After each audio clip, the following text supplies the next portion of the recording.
Dear brothers and sisters,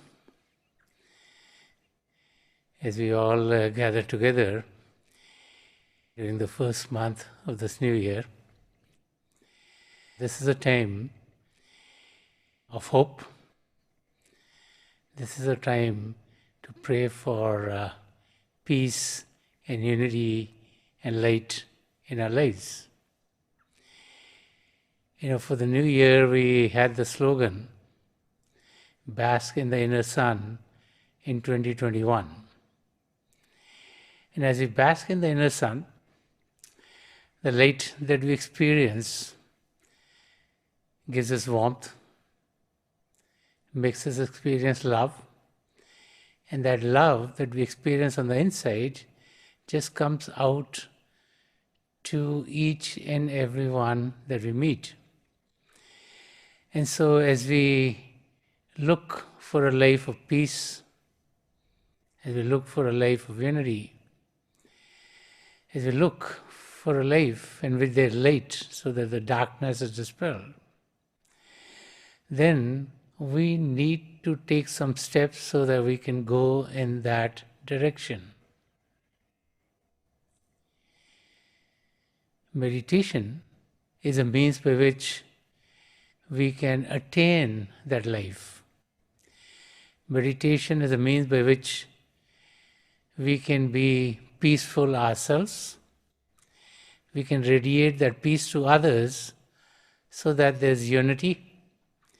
And meditation shows us the path to happiness and to a life full of joy. And so as we start to look at the new year, as we start to look at the months to come, it is for us to lay the groundwork so that this year would be the best year of our lives. Already, good things have started to happen all around the globe. Vaccines for COVID are available in many different parts of the world. And so, hopefully, we all have a chance to be together physically very soon. And as we focus on being able to deal with this virus in a better manner, we'll find that life will get back to what was quote-unquote normal before the pandemic hit us. And as we start to look at our own lives, and as we start to put meditation into our day-to-day activities, we will find that today there are many people all around the globe who meditate. Some might want to meditate for physical health, because doctors and scientists are telling us that the physical health of this body gets better as we meditate. Some might meditate to be more efficient, because the quality of our work gets better as we meditate, as we're more concentrated. But let us not forget the real reason for which we should be meditating, and that is the spiritual aspect of our being. That aspect is to recognize our conscious existence beyond the physical. That is a mechanism by which we journey to the divine. Right now, when we look at the world, and today there are so many means by which we have chances of knowing what are the sights to see in different parts of the world. And so whether we look it through a computer, whether we go to a travel agent and find brochures for them, we find there are many, many sites all around the globe that we like to go and see. And even if we had the money, we realize that we are unable to visit all of those sites. And what is very interesting is the sites that we visit are the ones that have us an experience of what that area looks like, feel like, and what kind of interactions do we have with that environment. But no human being can go to all the physical sites of this world. And when we start to think about the inner worlds, the spiritual worlds, the conscious worlds, then we know that those experiences are many, many more. The beautiful sights within, which give us joy, which fill us with peace, which put us in a state of happiness, are innumerable. And generally, when we have an experience of the divine, we just feel as if we have experienced God in God's totality. Little do we realize that we only experience an aspect of God. And so when we read the writings of the great saints and mystics who've explained the inner journey, who've explained the meditative practices, who've talked about the unfolding of the divine, we find that explanations to us seem to be different. It's just like languages use different words for the same object. Let's say take water. So in English it's water, in Hindi it's pani, and in another language it might be aqua. It's the same thing with the color red. In English it's red, in Hindi it's lal, in Spanish rojo. And so different words are used based on our cultures and the languages that we know to explain or talk about the same phenomena. But as we go on the spiritual journey, because it's a journey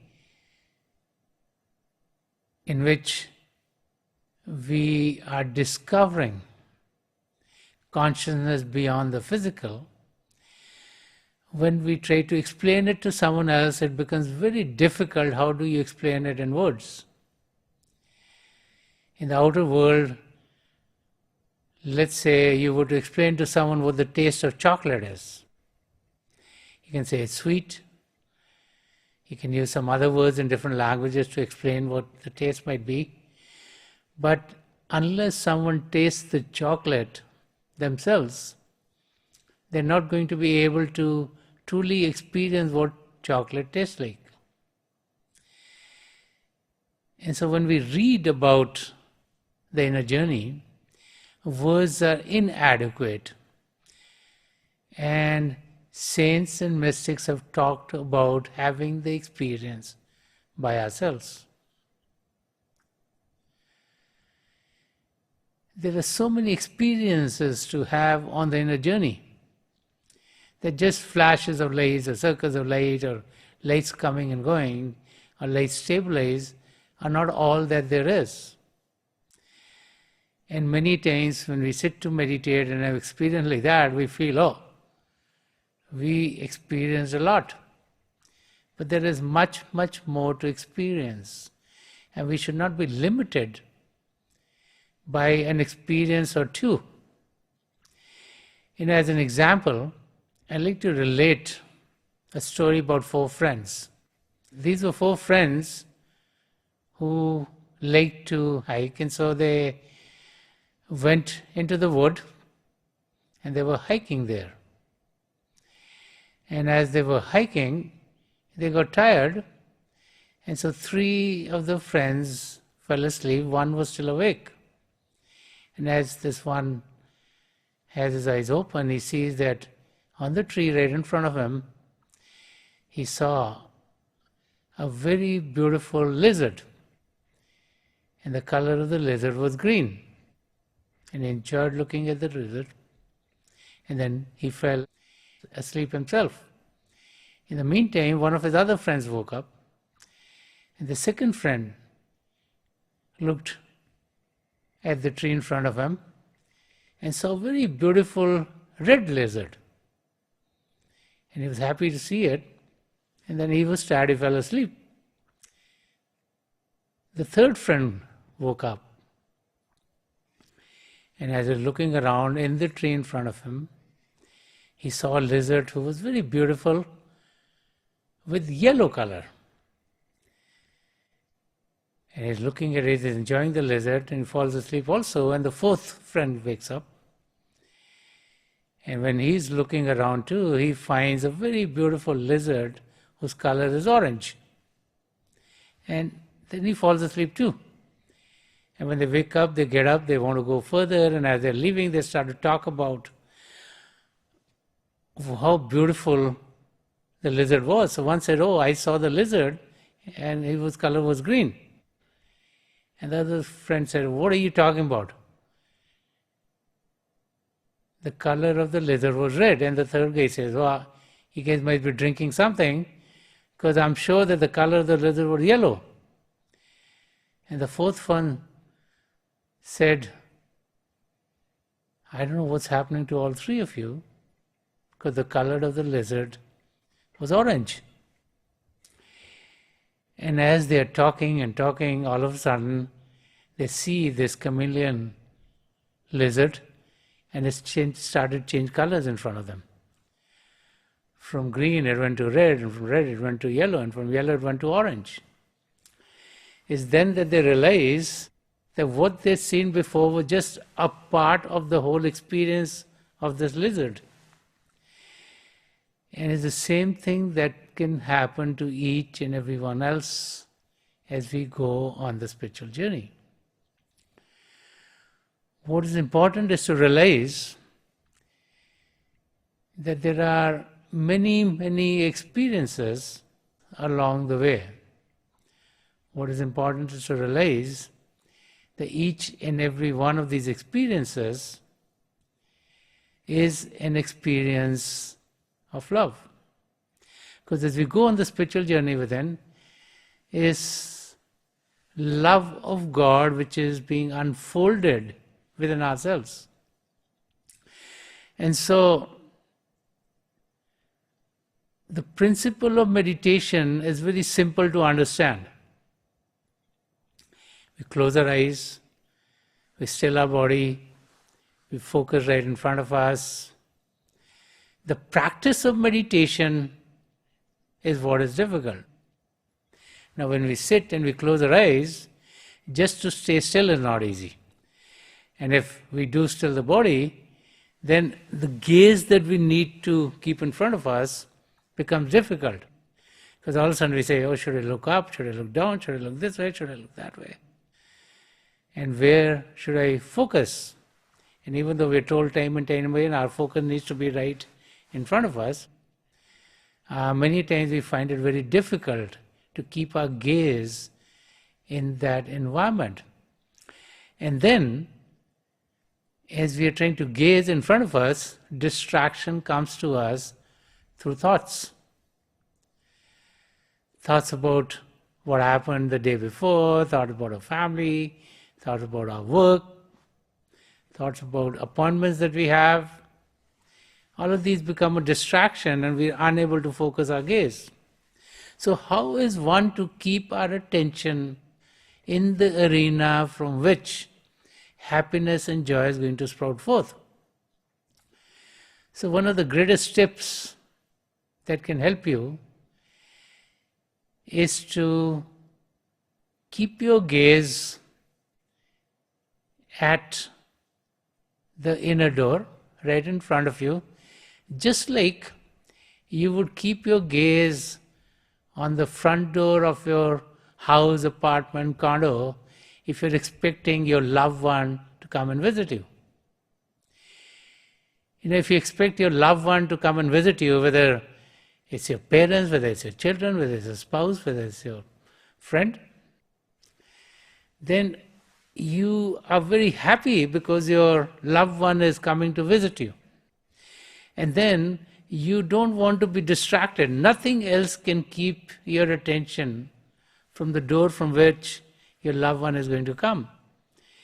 And so we, as we sit to meditate, should let ourselves know that this is the time for us to meet God, our eternal beloved, the one from where we get all happiness, all joy, all peace and all love. And when we put ourselves in a state where we realize that as we close our eyes and as we gaze right in front of us, is going to be experiencing God in one manner or another.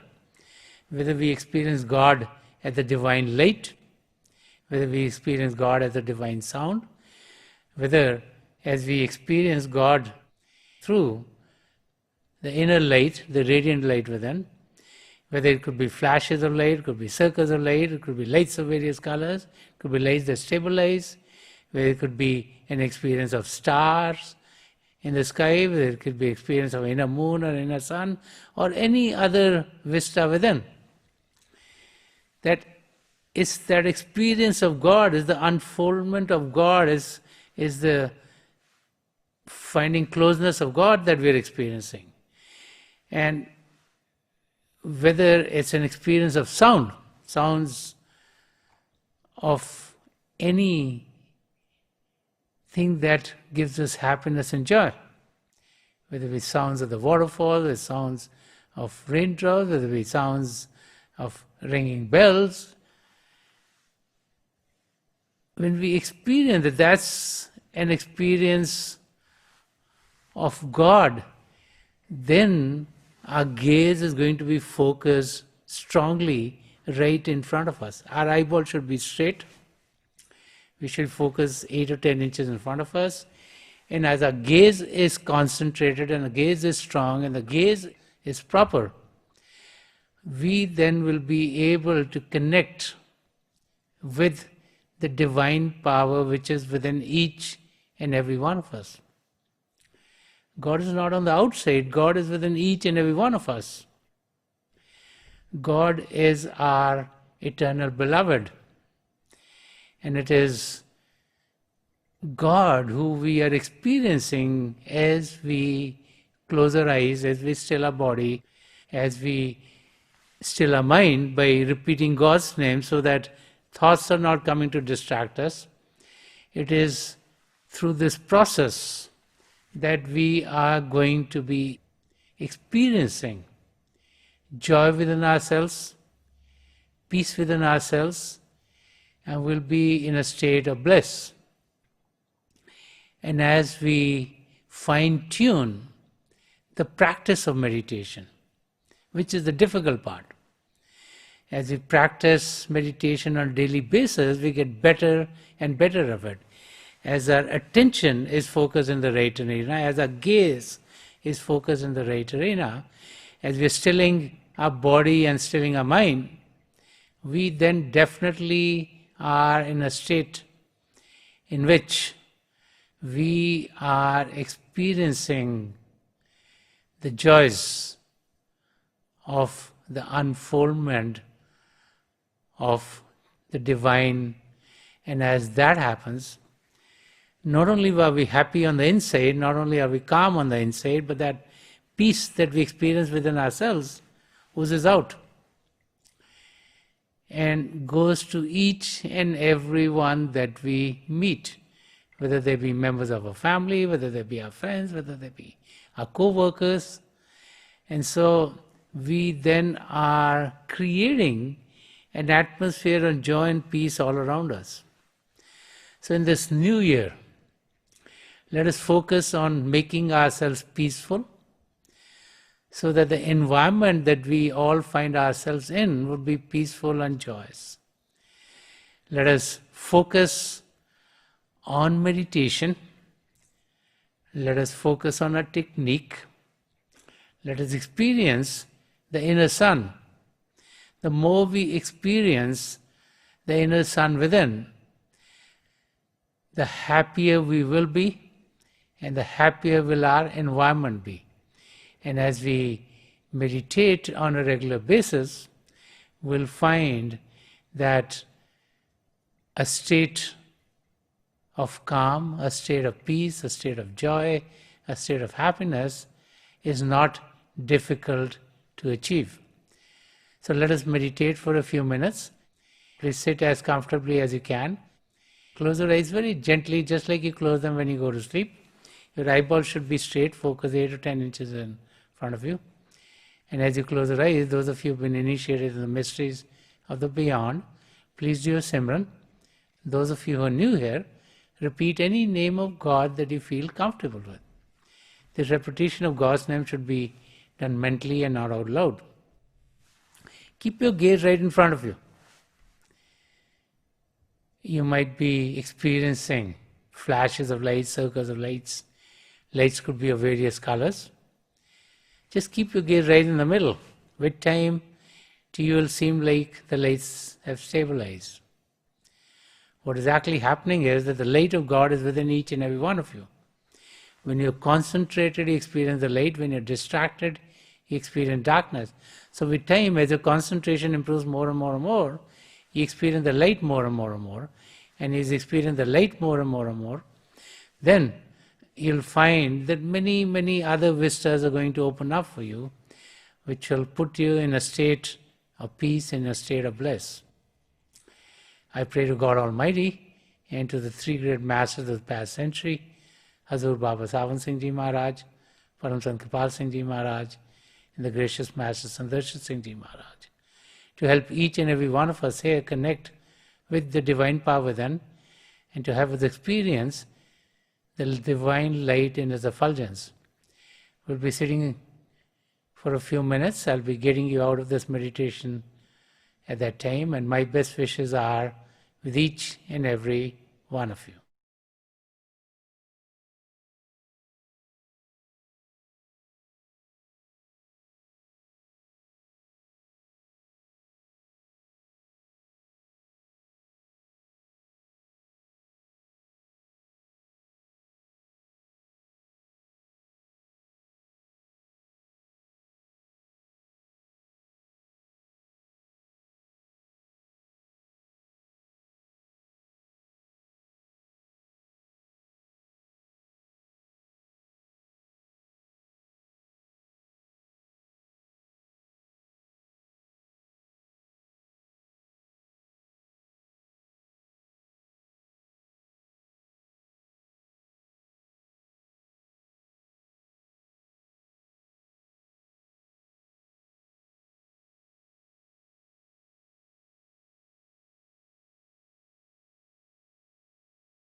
Please leave of, छोड़ दीजिए जी.